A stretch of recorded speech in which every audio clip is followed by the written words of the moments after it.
It is 12 minutes past 10 in the morning on Tuesday, the 26th of May. It's another bright and sunny day here in London.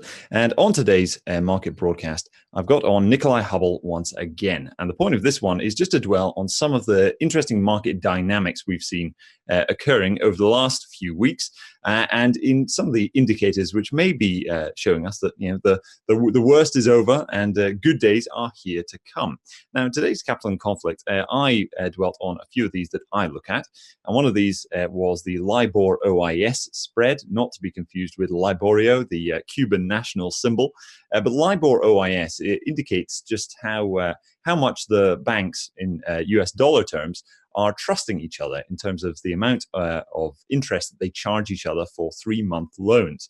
Now, this blew out in a way in March in ways that hadn't since 2008, and it indicated that there was serious distrust growing quite rapidly within the US dollar banking system.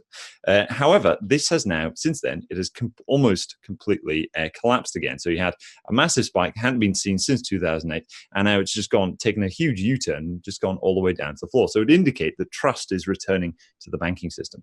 The next one that I looked at was the dollar index. So the dollar index is, just as a measurement of how strong the dollar is relative to the other major currencies in the world. Now, this one is not indicating that things are completely okay again. So it's actually trapped in a range now. So it bounced really, really high in March. It collapsed a bit, but it held on to a lot of its gains. And now it's trapped in a range where it is bouncing off all of the lows at higher lows. So it's a series of higher reaction lows, while at the same time, it is also experiencing lower reaction highs. So effectively, if you just imagine a V shape or a wedge, the dollar as a whole is just sort of getting compressed into this tighter and tighter range. And generally what that would suggest is that there's a very big move coming either one way or another. Who knows what that is yet?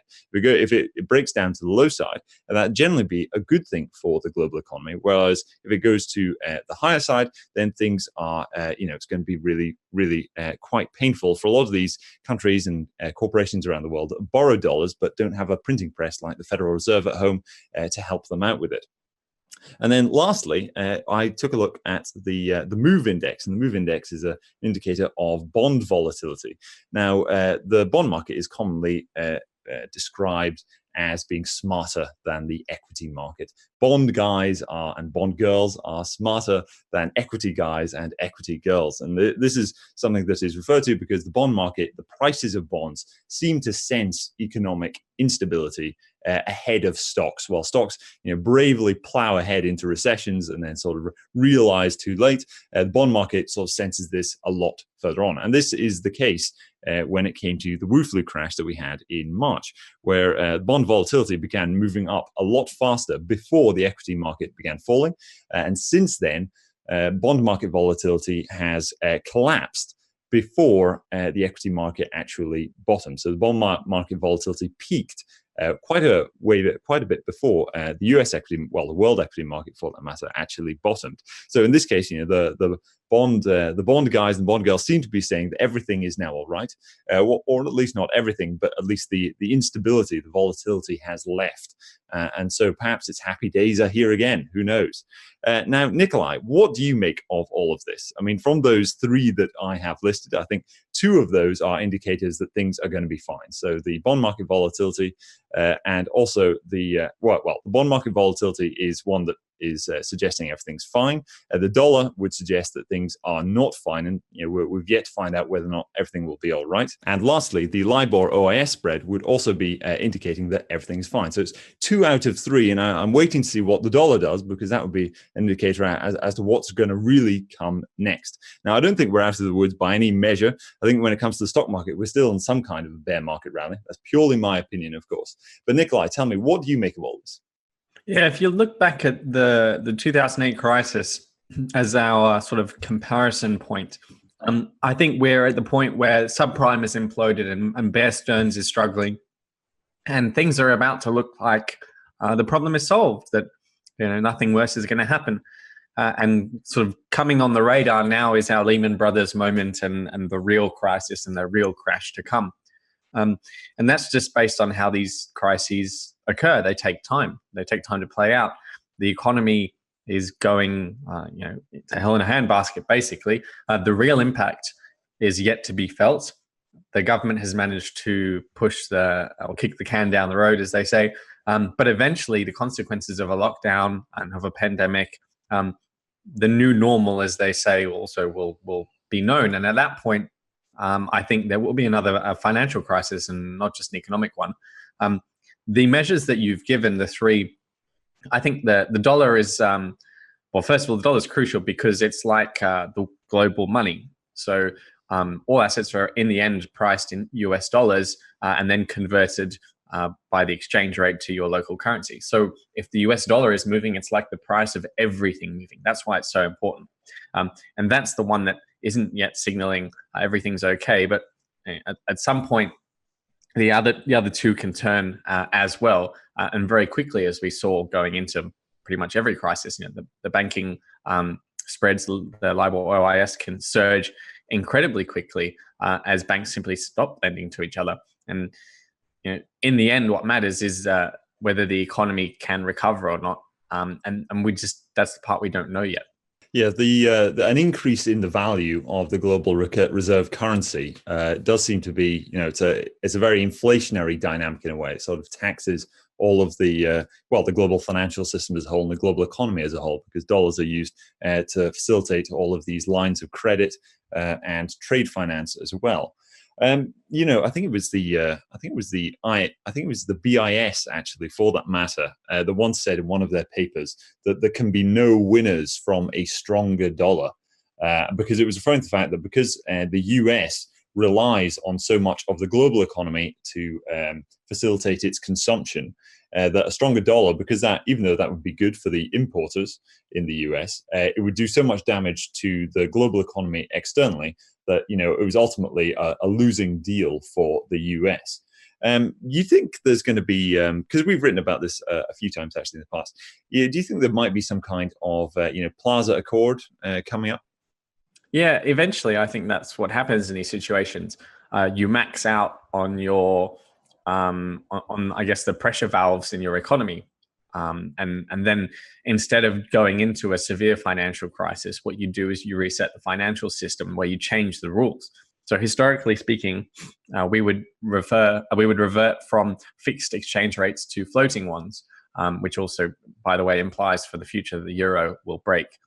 But the point being that when the existing rules of the international currency game are not working because, say, for example, they're leading to too much debt, then at some point those rules have to be changed. It's the same as when you play Monopoly. You don't start the game from where the last game finished because no one would want to play. You have to reset the game. You start from zero, and everyone is equal again. Well, that's what a currency reset is, a Plaza Accord, and the many other currency resets we had in the last century. That's where things eventually go. It's because the alternative is worse. The idea of printing so much money that it actually does cause a lot of inflation in order to deal with the debt, or having deflation, or having a banking system go under, or having the government control even more of the economy. All of these different alternatives are worse than having a currency reset. And just as there can be no winner from a falling dollar, from a rising dollar, there can be no winner from continuing the current system. Well, then they'll come up with a new one. Yeah, I probably should have provided something of an explanation to the Plaza Accord before I introduced it there. But we were simply referring to the series of currency devaluations that we saw in the 1980s, where similar to the rising dollar creating a lot of stress around the global economy, there were lots of attempts by governments to devalue their own currencies and try to sort of manually solve this problem with effectively a sledgehammer. Taking a sledgehammer to a very delicate problem.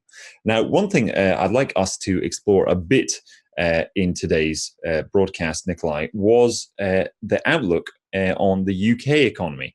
It was a very interesting graph that you sent me, which took a look at the existing indebtedness of lots of nations around the world in 2019 terms. So by the end of 2019, just how much, as a percentage of their economy, just how much debt those nations had taken on, and then at the same time, they've factored in just how much debt that they're going to unleash this year on top of that.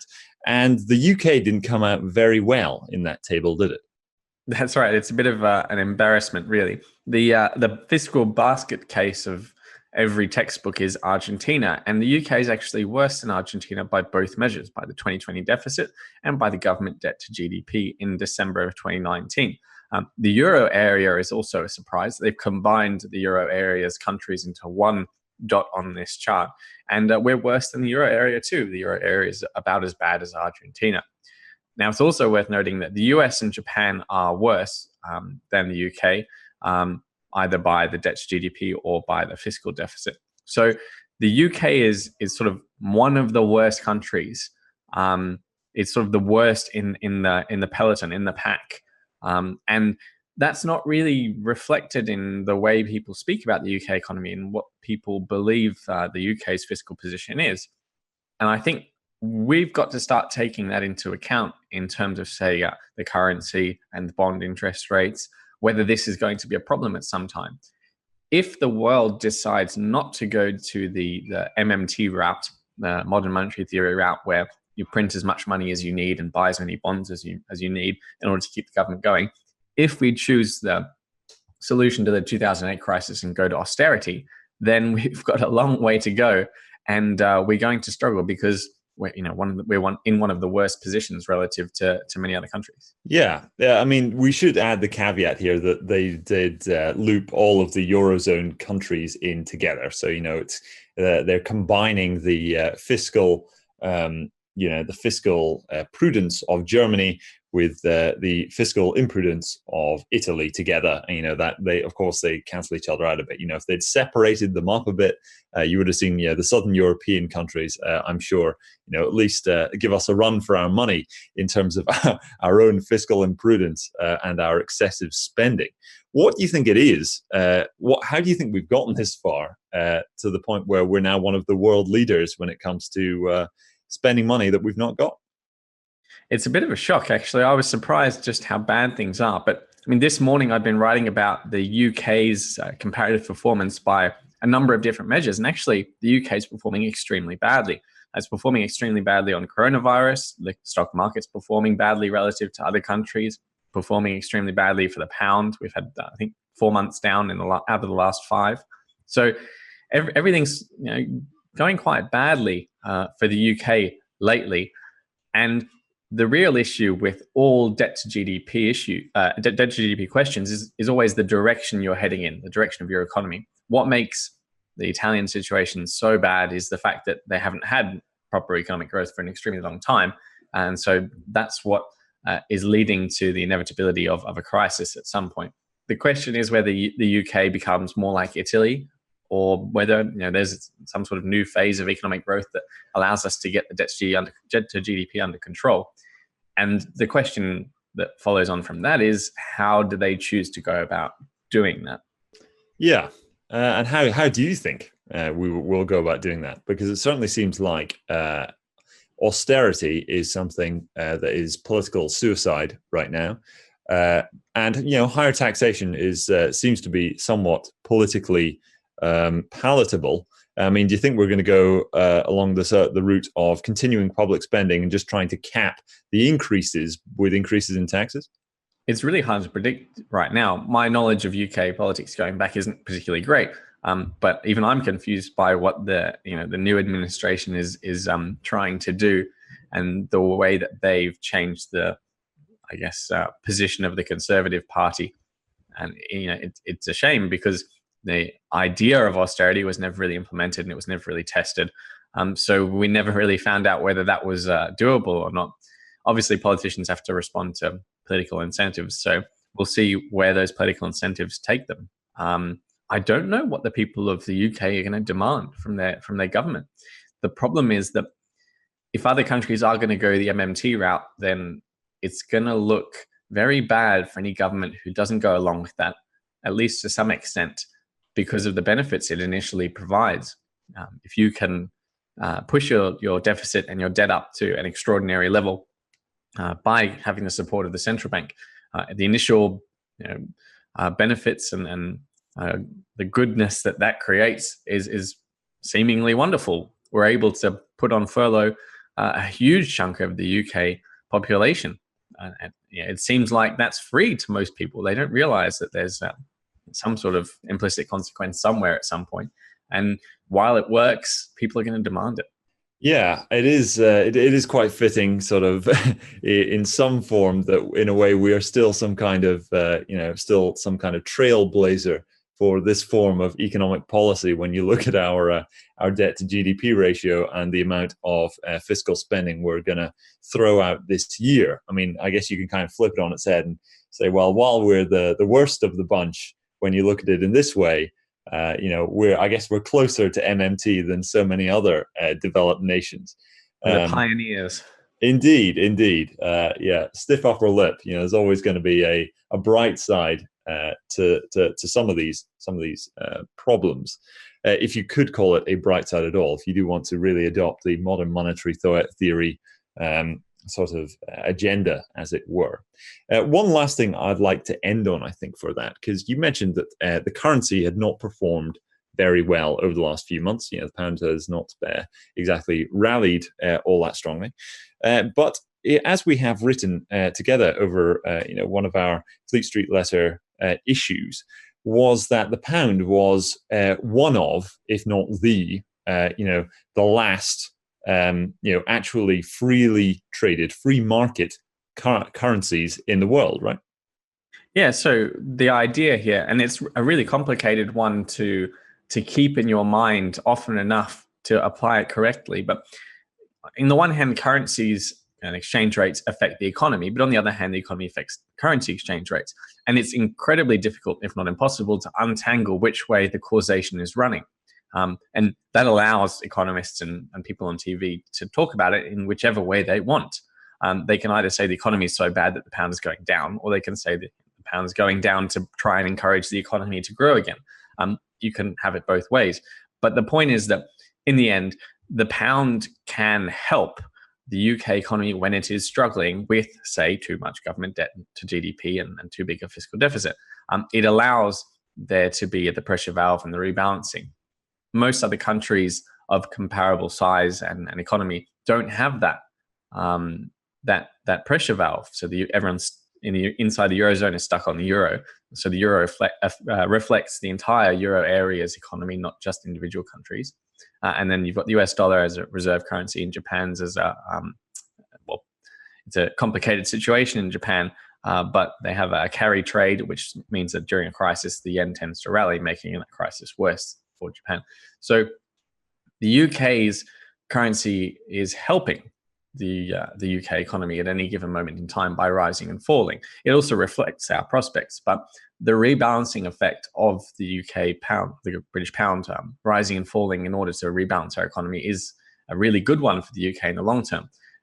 If that benefit is squandered by borrowing too much by the government, or spending too much by the government, then the UK pound is just going to keep on falling.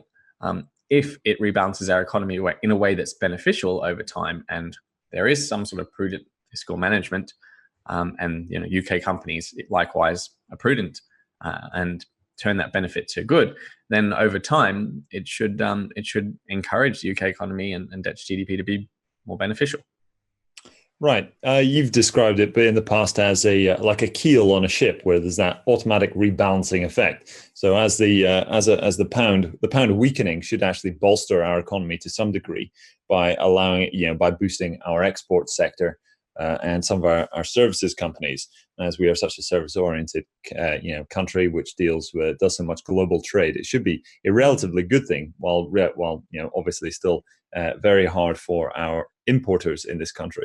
It works in reverse as well. So when our economy is doing well, the stronger pound should provide something of a dampener on those exporters, and at the same time boost our importers to some degree. It works out all very well without really requiring any central planning or central management. It's the classic nature of sort of Adam Smith's invisible hand creating prosperity and automatically rebalancing itself. And as you pointed out, there are really very few left of these currencies still in the wild, where there isn't some kind of external system in place, like which is actually making the value of the currency different to the economic conditions in the country. So the US dollar, of course, with the global reserve currency, as we've already dwelled on today, there are more dollars outside of the US than there are inside. And as a result, the Federal Reserve can't really just make interest rate policy for the US. It is effectively making interest rate policy for the entire world, which may not be actually for the benefit of for the economic benefit of most Americans. But anyway, we have gone on for a little while here. Is there anything that you'd like to add on top of that? Anything that you're looking out to later on this week? No, just on a bit of a sad note, I live opposite some flats, and someone actually decided to jump last week, and we actually saw it happen. So to anyone out there who is struggling with the I guess mental health side of things during this lockdown, please call someone. Please talk to someone, because it was very sad. Ah, man, you hadn't told me that. That's tragic. Yeah, I'd repeat that 100%. I hope everybody who is listening to this isn't in any such a negative state of mind. Funnily enough, last night when I was on the roof, and I was just obviously I was doing fine. I was typing up the Capital and Conflict for today. I was watching the sunset, but I heard that there was someone yelled, "Don't do it." And it just sort of echoed around the buildings, and I stood up, and I was looking around. I was really afraid that somebody might have been doing something rash, but thankfully it doesn't appear like anything like that did happen. But yes, I thought on that somber note, I think we shall round up today's market broadcast. Thank you all very much for listening to today's. We shall be back again tomorrow. I don't know who we shall have on yet, but I shall have somebody, and I will do my best to make sure it is somewhat interesting and insightful. That's all for today. If you're interested, do give me a follow on Twitter. I'm at FederalXS, and keep on reading Capital and Conflict and whatever else Southbank Research publishes. That's all for today, and we shall see you tomorrow.